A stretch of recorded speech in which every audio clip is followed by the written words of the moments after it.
If you've ever felt invisible in your own family, like a ghost at the dinner table, whose only purpose is to not upset the decor, then you might understand the first 29 years of my life.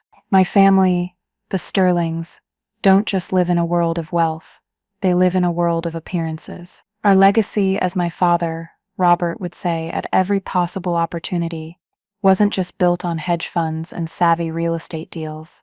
It was built on an impeccable public image. We were old money, Greenwich, Connecticut, through and through. Our family crest might as well have been two polo mallets crossed over a copy of the Wall Street Journal. And in this carefully curated portrait of patrician perfection, I was the smudge. I was Sasha, the art historian, the quiet one who preferred dusty archives to charity galas, the one who didn't produce a suitable heir or a lucrative merger by way of marriage. I was, to put it in their terms, an underperforming asset. They never said it to my face, of course. The Sterlings were never so crude.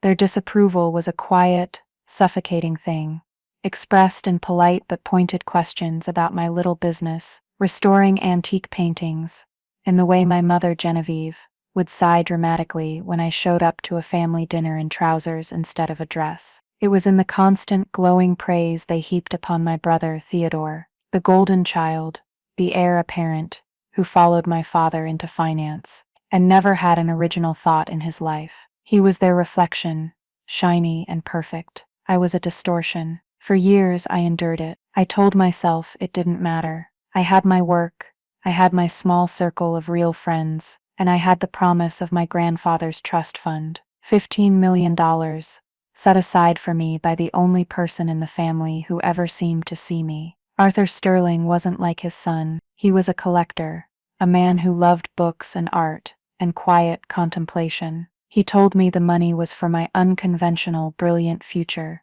a future he knew his son and daughter-in-law would never understand or support. That trust was my safety net, my escape hatch, my proof that at least one person had believed in me. And then, one crisp October evening, they took it away. They didn't just take it, they repurposed it in the most public and insulting way imaginable. I was at home in my small apartment over a bookstore, an apartment I adored for its charming lack of pretension, nursing a cup of tea and scrolling through a live feed of the annual Greenwich Philanthropy Ball. My parents were the chairs of the event this year. I watched them on my laptop screen, my father looking regal in his tuxedo, my mother a column of glittering silver, both of them radiating a smug, righteous glow. My father stepped up to the podium for the keynote address. He spoke for 10 minutes about duty, legacy, and the importance of core values in a changing world. It was his standard stump speech, the one I could recite from memory,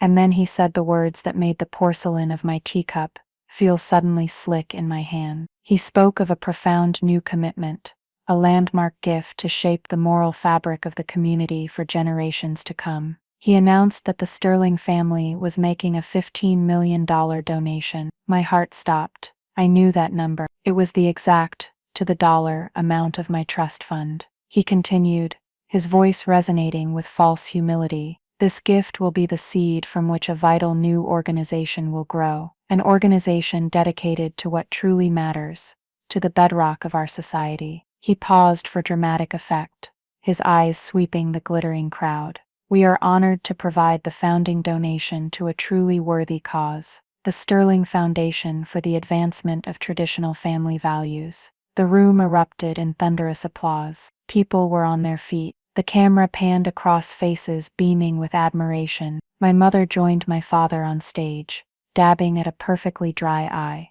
They looked like saints, and on the screen, below their beatific faces, a chyron read, "Sterlings donate daughter's inheritance to charity." They didn't even try to hide it. They made it the headline. They had taken my future, my grandfather's legacy for me, and used it as a prop in their endless, narcissistic stage play. They had publicly declared me an unworthy cause. What they didn't know, what no one in that glittering ballroom knew, was that I saw this coming, and I had done something about it. They thought they were giving my inheritance to some high-minded bastion of their own beliefs. They weren't. They had just wired $15 million, and the Sterling family name, directly into a cage of my own design.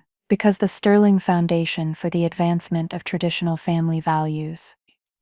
The charity they had just been lionized for funding was a completely hollow entity. It was an anonymous LLC that I, their unworthy daughter, had created 3 months earlier for this exact purpose. They didn't just give me my inheritance back. They gave me their most prized possession, their public image, and I was about to give it a complete and total makeover. The applause from the live stream felt like a physical force, a wave of noise that traveled through the fiber optic cables and slammed into the quiet of my little apartment. My laptop screen was filled with their faces, my mother and father basking in the adulation. They were radiant, not with generosity, but with the specific potent glow of public validation. It was the only kind of warmth they truly understood. My teacup rattled in its saucer as I set it down, my hand shaking so violently that the pale liquid sloshed over the rim. A cold numbness spread from my chest outwards, a creeping frost that seemed to leach the warmth from the room. It wasn't just shock, it was a profound, hollowed-out sense of erasure. They hadn't just disinherited me, they had held a public auction of my worth and declared it null and void. The chyron on the screen wasn't an incidental detail. It was the entire point. It was a message, not just to me, but to their entire world. We have a defective daughter, but look how we've managed to turn that liability into a stunning philanthropic asset. It was the ultimate sterling maneuver. Spin everything, waste nothing. My phone started buzzing on the table beside me. I glanced at the screen. It was Clara, my best and possibly only real friend. I ignored it. I couldn't speak. I couldn't form the words to explain the sheer calculated cruelty of what they had just done. I just stared at the screen as my father wrapped his arm around my mother's shoulders, the picture of a proud patriarch. He was probably already imagining the fawning write-ups in the society pages, the respectful nods at the country club, the sheer social capital they had just generated. It was never about the money, I realized with a sudden sickening clarity. To them, $15 million was a significant but manageable sum. It was about the statement. It was a public branding exercise, and I was the brand they were discontinuing. I finally managed to close the laptop, the click of the lid echoing in the silence like a gunshot. The quiet that followed was immense. I was alone in my sanctuary, a place filled with the smell of old paper and linseed oil from my restoration work, a place that was authentically mine. And in that moment it felt like a bunker, a hiding place from a world that had just been told, by the two people who were supposed to love me unconditionally, that I wasn't good enough.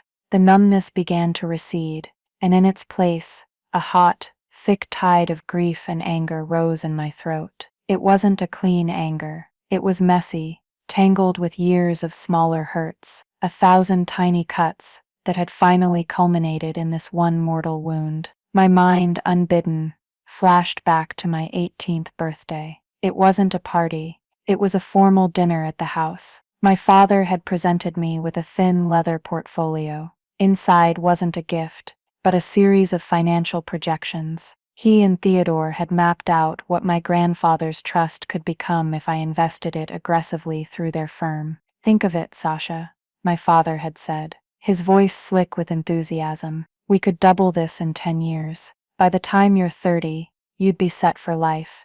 Truly set." I remember looking at the charts and graphs, all these upward trending lines, and feeling nothing. I tried to explain that I wanted to use some of it to study Renaissance art in Florence, to apprentice under a master restorer. My mother had laughed, a light, tinkling sound that was sharper than glass. "Darling, that's what hobbies are for," she'd said, patting my hand. "Your grandfather's legacy is for building a future, not for a little European vacation." Theodore, ever the helpful brother, chimed in. "She's right, Sasha.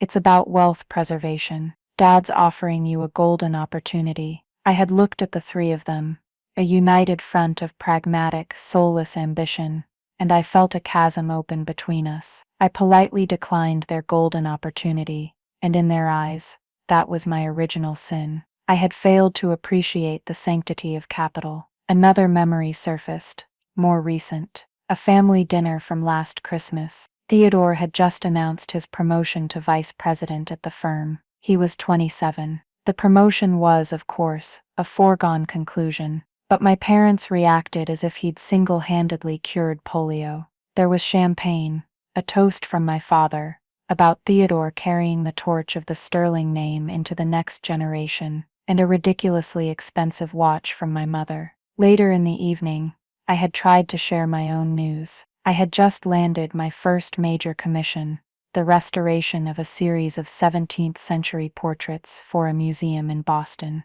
It was a huge step for my small business, a validation of years of hard work and study. I remember the exact moment. I was standing by the fireplace, holding my glass of wine, my voice full of a nervous excitement I rarely showed them. "That's wonderful, dear," my mother said, her eyes already scanning the room to see if anyone needed their drink refilled. My father just nodded, a distracted, perfunctory gesture. "Good for you, Sasha. Keep busy." And then Theodore launched into a long, boring story about a golf game with a client, and the conversation moved on. I was dismissed. My achievement, which had felt so monumental to me, was reduced to a footnote in the grand narrative of Theodore's success. He was the sun. I was a distant, cold moon, only visible in his reflected light. This was the dynamic they enforced. His value was inherent. Mine had to be constantly proven, and was always found wanting. They were a family, but we were not a team. We were a corporation with a star employee and a perpetually underperforming one.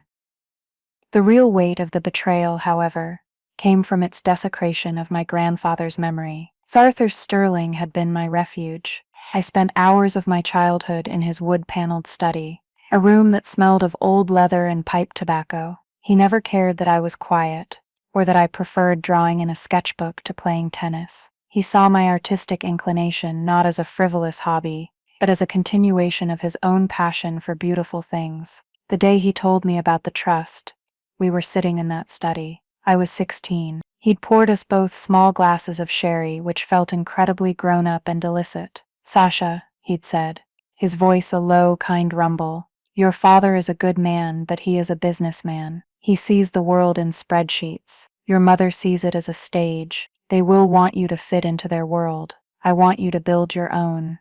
He had gestured to the trust documents on his heavy mahogany desk. "This is freedom. Freedom to be the unconventional, brilliant woman I know you will become. Don't let them ever convince you it's anything else." And now, they had taken that gift of freedom and twisted it into a cage, using his money to fund a philosophy he would have despised. He had believed in my uniqueness, and they were using his legacy to promote a world of rigid conformity. It was a posthumous slap in the face to the only family member who had ever truly championed me. I finally answered Clara's fourth call. Her voice was a torrent of fury. "Sasha, are you seeing this? I'm watching the rebroadcast. I cannot believe the unmitigated gall. A more worthy cause. Who says that about their own child? Who does that?" Her anger was a strange comfort, an external validation that I wasn't crazy, that what had happened was as monstrous as it felt. "They didn't just take your money," she seethed. "They publicly shamed you. They put a price tag on your worth and told the world it was zero. This is scorched earth stuff, Sash." I sank onto my sofa, the phone pressed hard against my ear. They smiled. "Clara," I whispered, the words feeling rough and alien in my mouth. "They stood up there and smiled." "Of course they smiled," she shot back. "They're narcissists. This is a supply feast for them. The praise, the martyrdom of having to repurpose their difficult daughter's inheritance. They're probably high on it." She paused, and her voice softened slightly. "What are you going to do?" What was I supposed to do? That was the question, wasn't it? The old Sasha, the one from 24 hours ago, would have retreated. She would have cried. She would have been hurt. And she would have eventually swallowed the pain and accepted it as just another entry in the long ledger of familial disappointments. She would have let them get away with it, because fighting them was always a losing battle. But as I sat there, listening to the hum of the city outside my window, something began to shift inside me. It was a slow, tectonic movement. The grief was still there, but it was starting to cool, to harden. The hurt was solidifying into something else, something cold and sharp and heavy. It was the weight of resolve. Just then my phone buzzed with an incoming text. It was from my mother. I opened it with a sense of dread. The message read, "Darling, I know this must be a bit of a shock, but your father and I hope that in time you'll come to see the wisdom in this decision. This is about legacy. It's for the good of the family. We love you." I stared at that last line. We love you. The words were so detached from reality, so utterly devoid of meaning, that they broke something in me. It wasn't a loving act. It was an act of war, wrapped in the platitudes of parental concern. They weren't just cruel.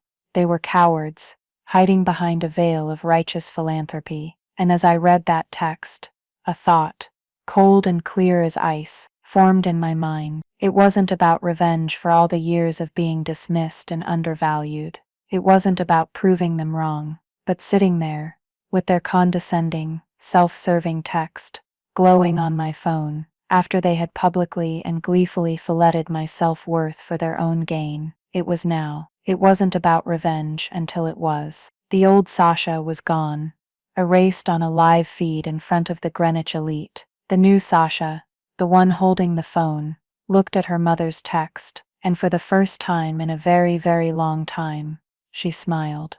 They had no idea what they had just started. They thought they had ended the story. They had only written the first chapter of mine. The beautiful, terrible irony of it all was that I wasn't reacting to their betrayal. I had acted on the absolute certainty of its arrival. My family operated on a predictable, cyclical logic of self-interest and image control. For years I had watched them, studied them with the same dispassionate focus I applied to a damaged canvas, noting the patterns, the tells, the subtle shifts in their rhetoric. My foresight wasn't psychic. It was a trauma response honed into a strategic advantage. The whole scheme began to germinate about a year ago. My father, having recently turned 60, had become morbidly obsessed with his legacy. The word was on his lips constantly. He wasn't content with just a financial empire. He wanted a moral one. He wanted the sterling name, etched into the very firmament of New England society, a synonym for virtue and strength. At the same time, my mother's commentary on my life had sharpened. My untraditional lifestyle, being 30, unmarried, childless and self-employed in a field she considered a craft, was no longer a private disappointment. It was a public liability.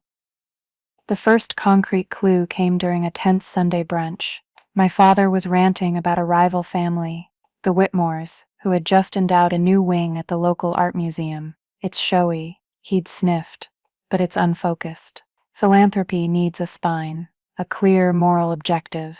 Later I overheard him on the phone in his study, speaking to his lawyer. He was asking about the legal mechanisms of redirecting trust funds, specifically those with a non-compliant beneficiary.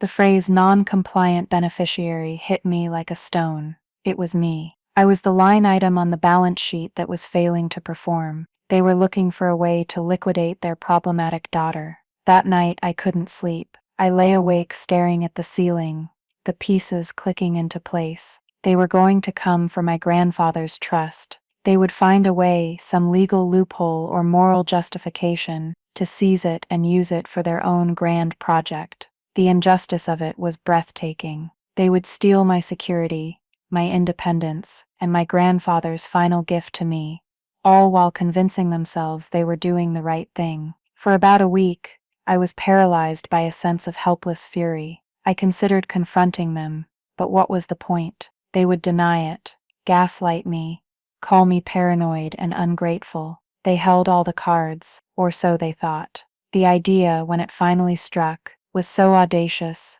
so perfectly tailored to their specific brand of vanity, that it made me laugh out loud in the quiet of my studio. I was researching nonprofits for my own small annual donations when I fell down a rabbit hole of legal and corporate structures. I learned about 501(c)(3) organizations, private foundations, and most importantly, the power of anonymous LLCs, particularly those established in states like Wyoming or Delaware, which offer near total privacy for their owners. A plan began to form, not a vague notion, but a precise, multi-step blueprint. They wanted to donate my money to a cause that reflected their values. Fine, I would create the cause. I would build them the perfect, most appealing, most Sterling-esque vessel for their ambition, and I would be the ghost in the machine. The first person I called was Clara. She wasn't just my friend.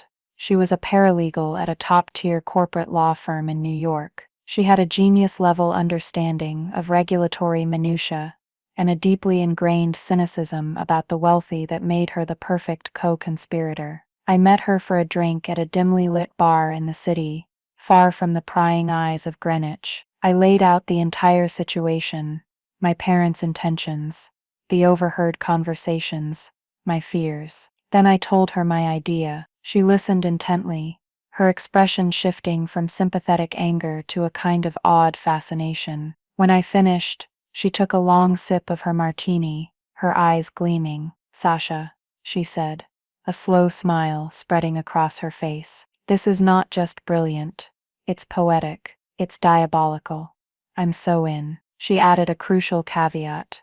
"I can't be your lawyer, you know that. Conflict of interest, and I'm not a litigator, but I can be your consultant. I can point you to the right forms, tell you which boxes to check, and make sure the corporate veil is woven from pure titanium. This is the most fun I'll have had all year." And so Operation Trojan Horse began. Clara was my Virgil, guiding me through the labyrinth of corporate filings. The first step was creating the anonymous entity. We chose Wyoming. For a few $100 and an online form, I created Serafina Holdings LLC. The name was deliberately neutral, untraceable, and had a faint, classical sound that amused me. I was the sole member. My name appeared nowhere on the public record.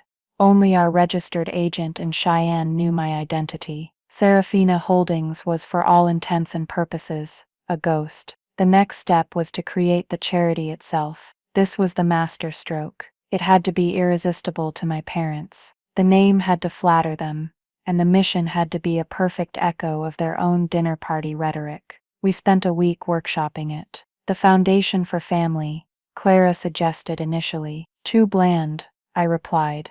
"It needs to have their scent on it." That's when it hit me. We would use their name. It was the ultimate appeal to their ego. The sterling foundation for the advancement of traditional family values. It was perfect. It sounded established, important, and profoundly conservative. It was a name my father would be proud to write a check to. Using my new anonymous LLC as the founding and sole governing entity, I filed the paperwork to establish the foundation as a 501c3. Clara went over the bylaws with a fine-toothed comb. We crafted them to be ironclad. The founding entity, Serafina Holdings LLC, retained absolute and irrevocable power to appoint and dismiss the board, to amend the mission statement, and to control all financial disbursements. There were no loopholes. Control was absolute. The mission statement itself was a masterpiece of empty, high-minded jargon.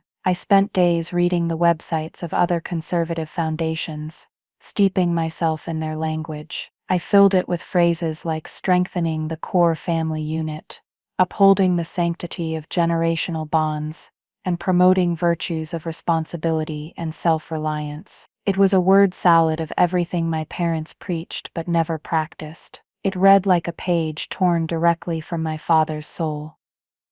Now came the most delicate part, baiting the hook.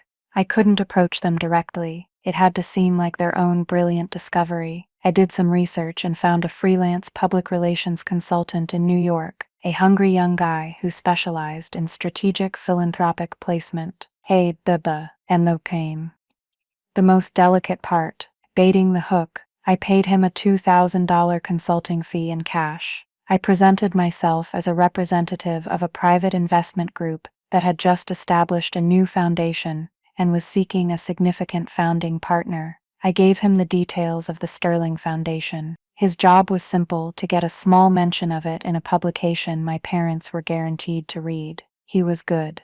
A week later, a short, 2-paragraph story appeared in an online offshoot of a major financial newspaper under the philanthropy section. The headline was New Foundation Seeks to Champion Traditional Values. It mentioned the foundation's name, its mission, and noted it was currently seeking a cornerstone benefactor to launch its vital work. I knew my father read that section religiously every morning. The bait was in the water. All that was left was to wait. It was the hardest part. For 3 months I lived in a state of suspended animation. I went to work.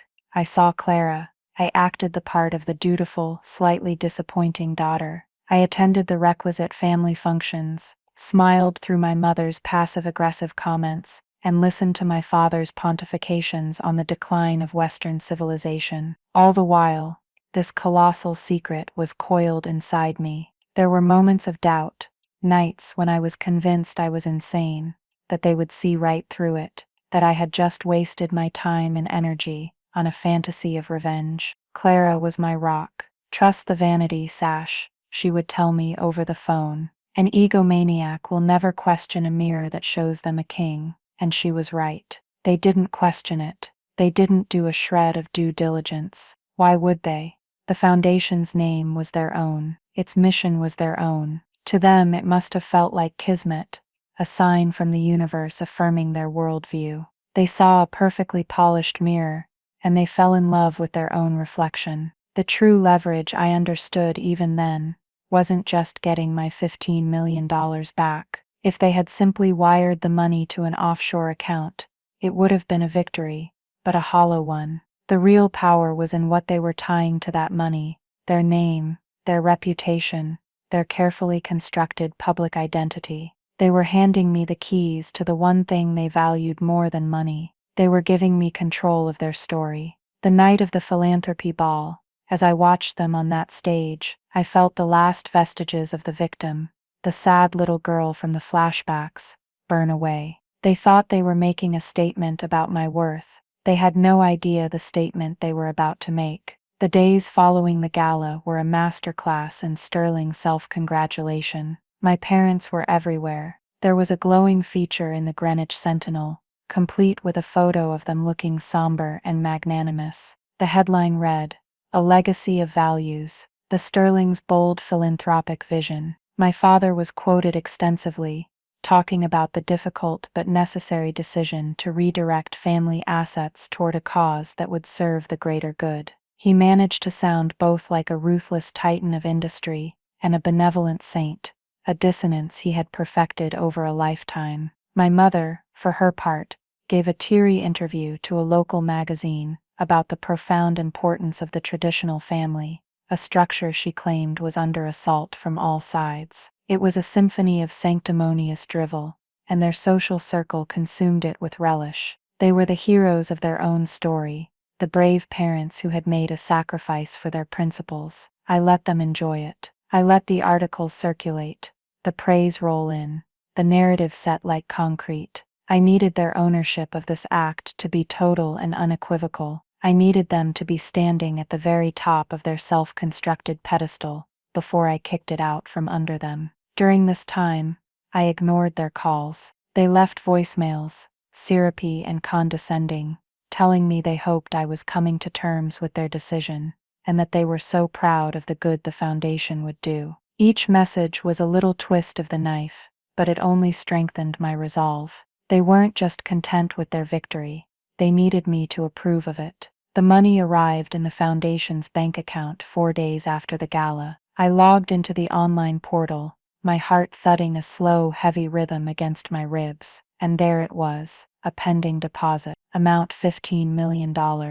I stared at the number, at the 2 perfect zeros after the decimal point. It didn't feel real. It was an abstraction, a string of digits on a screen, but it was also the physical manifestation of my victory. It was the price of their hubris. I took a screenshot and sent it to Clara, with a single word: landed. Her reply came back instantly: let the games begin. But I didn't begin. Not yet. The first rule of this game was patience. I let 2 full weeks pass, 2 weeks of them basking, preening, accepting accolades. I imagined them at the club, at dinner parties, graciously accepting praise for their foresight and moral clarity. I needed the ink to be dry on their public persona, as the great benefactors of traditional values. Then, on a quiet Tuesday afternoon, I made my first move. It was silent, almost imperceptible. I logged into the back end of the Foundation's website,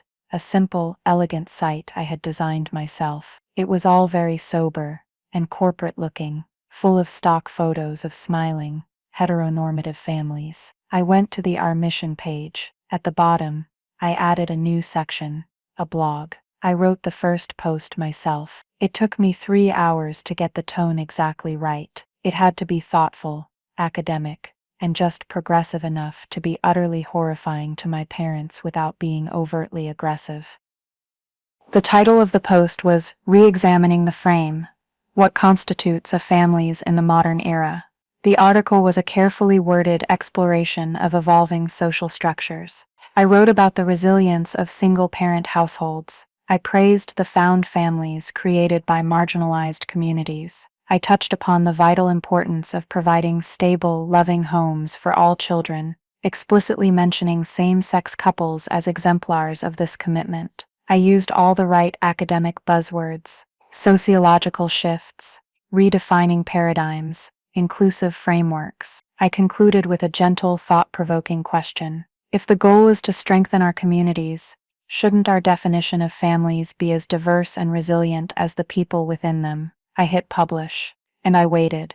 It took less than 24 hours for the first tremor to hit. My father called my cell phone. I let it go to voicemail. The message he left was tight, controlled, but underscored with a distinct note of anxious confusion. Sasha, it's your father. I was just reviewing the Foundation's website. There seems to be some sort of editorial oversight. A rather peculiar article has been posted. I've been trying to reach the administrative contact for the Foundation, but the number just goes to a generic answering service. I assume it's just a clerical error by some web developer.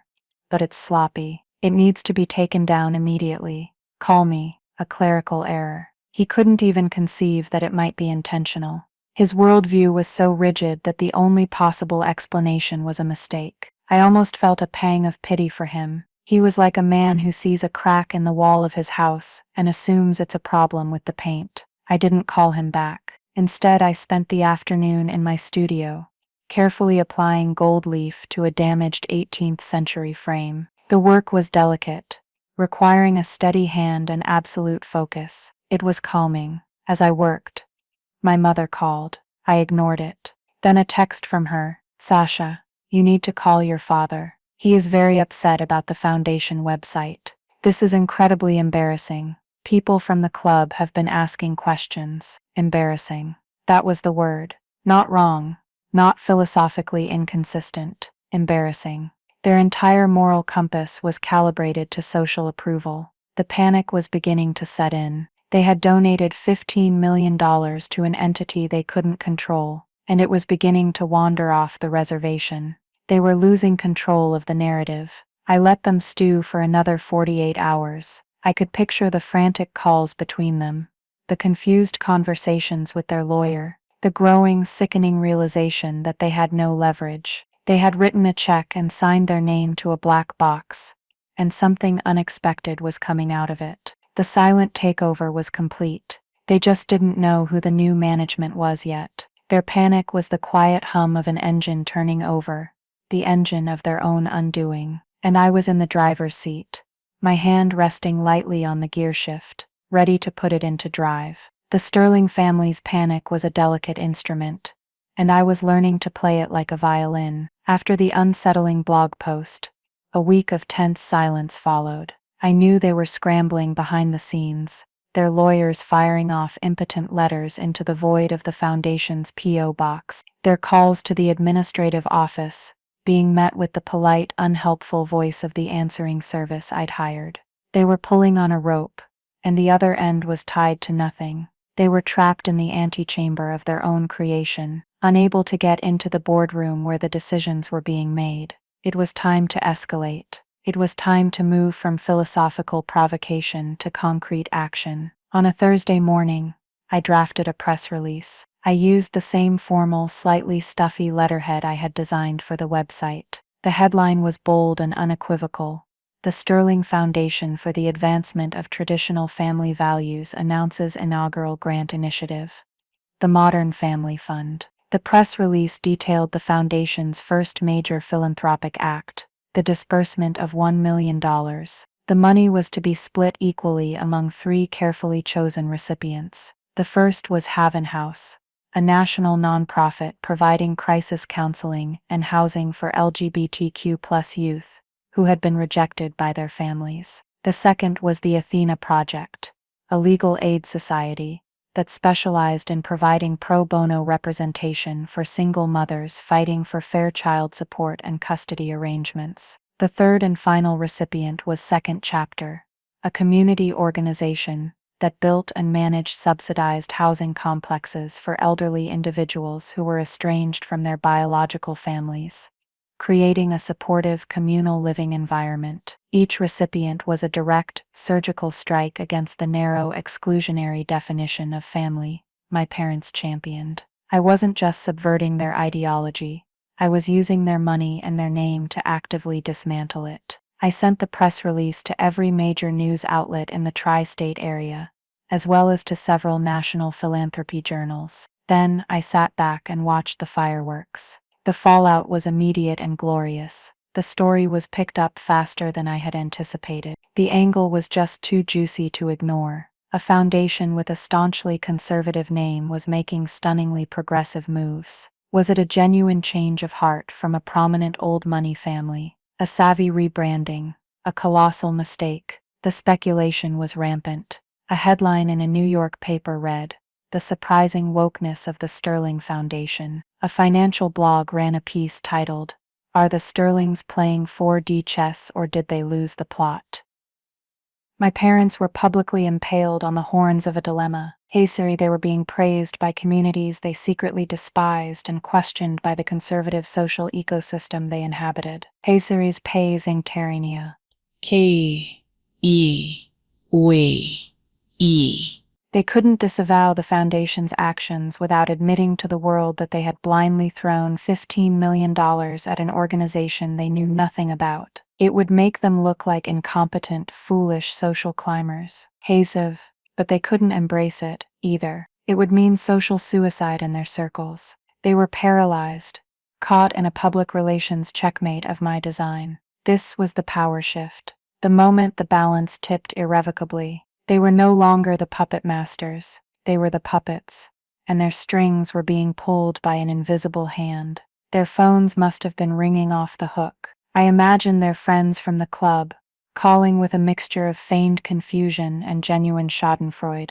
"Genevieve, darling, I saw the news about your foundation. How bold of you. I had no idea you and Robert were so passionate about all that." The subtext would be dripping with condescension. Their desperation finally boiled over. On Saturday afternoon, they appeared at my apartment unannounced. I saw them from my window, pulling up to the curb in my father's gleaming black Mercedes, a car that looked alien and predatory parked next to the gently used sedans and hatchbacks of my neighbors. They looked out of place, like royalty visiting a peasant's hovel. I buzzed them in. I wanted this confrontation. I needed to see their faces. They marched up the 3 flights of stairs, and when I opened the door, they were both breathing heavily, their faces flushed with anger and exertion. "Sasha," my father began, his voice a low growl. He didn't even bother with a greeting. He stormed into my living room, his eyes darting around at my books, my art,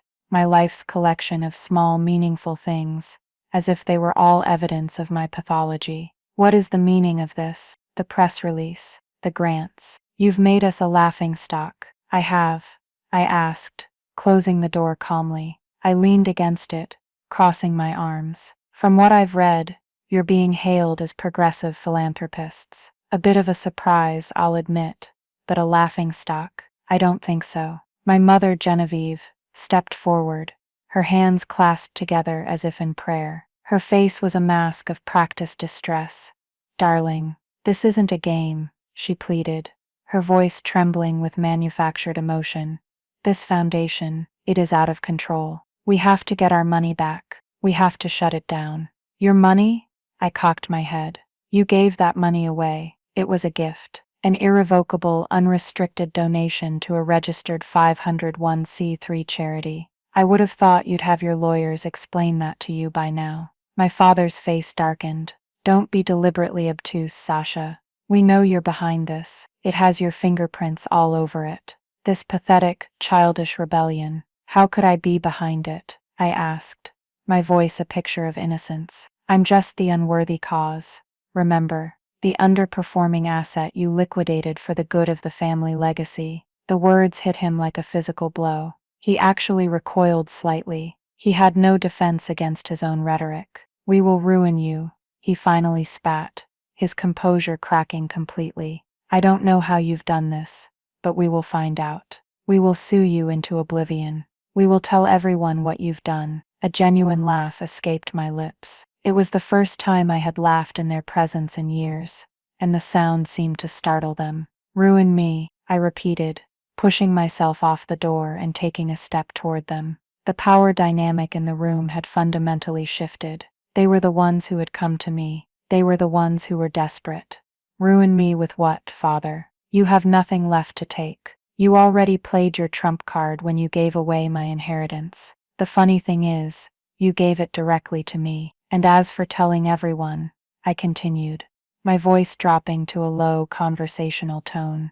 Please, I encourage you to hold a press conference. Tell the world how you tried to publicly humiliate your daughter for your own social gain, and how, in your infinite wisdom, you managed to accidentally fund her instead. Tell them how you donated $15 million without making a single phone call or checking a single public document. Please, tell them. I'll even help you draft the press release. Silence. My father stared at me, his mouth slightly agape. All the bluster, all the threats, had evaporated. He was just a man in an expensive suit standing in a small apartment, realizing he had been comprehensively outmaneuvered. My mother looked between us, her face pale. The pleading mask had fallen away, replaced by a look of stark, naked fear. They weren't afraid of me. They were afraid of looking foolish, and in their world, that was a fate far worse than death. They had walked into my home to intimidate me, to reassert their dominance. They were leaving with the cold, terrifying knowledge that they had no dominance left to assert. The power had shifted, completely and utterly. They demanded one final meeting. The request came via a sterile email from their lawyer. They wanted to discuss a resolution. I knew what that meant. It was a surrender, couched in the language of negotiation. I agreed, but on my terms. I arrived early with Clara. She wasn't acting as my legal counsel, but as my silent support, the witness to my vindication. She sat quietly in the corner, reviewing a file, a calming, solid presence. I set up my laptop at the head of the table and waited. They arrived precisely on time, a united front of familial discontent. My father, Robert, my mother, Genevieve, and my brother, Theodore, trailing behind them like a well-dressed but deeply confused puppy. Theodore was the one I was most curious about. He hadn't been part of the confrontation at my apartment. His face was a mixture of anxiety and bewilderment. He clearly knew something was deeply wrong, but I doubted he understood the full scope of it. They sat down opposite me, their lawyer taking a seat at the end of the table. He was a portly man with a permanently worried expression. He cleared his throat and began. Miss Sterling, he started. We are here today to find an amicable path forward. My clients made their donation in good faith, based on the stated mission of the foundation. I held up a hand, and to my surprise, he stopped talking. Let's dispense with the fiction, shall we? I said, my voice calm and even. We all know what this is about. You're not here to find an amicable path. You're here because you've lost control and you want it back. The answer is no. My father slammed his hand on the table. This is not some game, Sasha. You have hijacked our family's name and are using it to promote a radical agenda we find abhorrent. You will cease and desist. You will return the funds. This ends today. I let the echo of his outburst fade in the small, quiet room. I looked at each of them in turn. My father, red-faced and furious. My mother looking brittle and pale, her hands twisting a handkerchief in her lap. Theodore staring at me with wide, uncomprehending eyes. I didn't say a word. Instead, I turned my laptop around to face them. On the screen was a single, simple document, the State of Wyoming's public filing for Serafina Holdings LLC. It showed the date of creation and its status as a registered legal entity. It was meaningless on its own. Then I clicked to the next slide. It was a copy of the Foundation's official 501c3 application. I had highlighted one specific section, Founding and Governing Entity. Next to it were the words Serafina Holdings LLC. My father squinted at the screen. What is this? Serafina Holdings. What does this have to do with anything? For the final reveal, I didn't use the laptop. I had brought paper copies. I reached into my briefcase, pulled out a single sheet of paper, and slid it across the polished gray table. It was the internal operating agreement for the LLC, the document not available on the public record. There, at the top, under sole member and manager, was my name, Sasha Sterling. I watched their faces as the truth landed. It was a slow, cascading chain reaction. My father's eyes widened, the furious red draining from his face to be replaced by a sickly, gray pallor. He looked from the paper to my face and back again, his brain refusing to process what he was seeing. My mother let out a small, strangled gasp, her hand flying to her mouth. But it was Theodore's reaction that was the most telling. He just stared at the paper, his brow furrowed. He looked up at me, his expression not of anger, but of pure, unadulterated shock, and strangely, a flicker of something that looked like dawning comprehension. You, he breathed, the word barely a whisper. The whole time it was you. Yes, Theo, I said, my voice soft. I looked directly at my parents, who were now frozen in a tableau of horror. It was me. They were going to erase me, I continued, the words coming out cool and measured. They were going to take the one thing my grandfather left just for me, his belief in me, and melt it down to forge a monument to their own vanity. They were going to use it to tell the entire world that I was a flawed product, a disappointment. So I built them a better monument. I leaned forward, my hands flat on the table. They didn't just give me my inheritance. They gave it to me wrapped in the single most valuable thing they own, the Sterling name. You wanted a legacy, Father. You have one now. You are the proud benefactor of everything you claim to despise. Your name will be on press releases that celebrate single mothers. It will be on the cornerstone of a housing project for queer kids. It will be synonymous with a vision of family that is inclusive, loving, and tolerant. Your legacy, the one you cared so much about, is now mine to write, every single day for the rest of your lives. I laid out their new reality with brutal simplicity.